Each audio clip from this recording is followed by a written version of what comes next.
negligence, merong mga kumbaga pagkakamali na nangyari, ay bawas na tuloy sa ating kita na hindi natin mabibigay.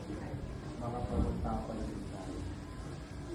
So, What are some of the profit leakage possibilities na pwedeng mangyari sa GT, EJ? Profit, no? Foul trip. Okay. And So, paano natin maa-avoid ang foul trip? Lalo na, di ba, ngayon sa NAIA, fair cargo, daming mga delay sa pull-out. So, ano yung diskarte natin pag tayo yung GT specialist? ako yung delivery mo. Yan sa akin yung ayaw na natin ito. And close coordination sa CLO.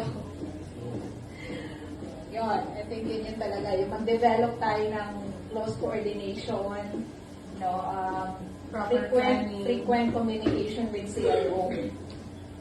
and yung pagpaplano. So, very important yun, Jay, no, na makonsider natin, lalo na kapag naging GT specialist.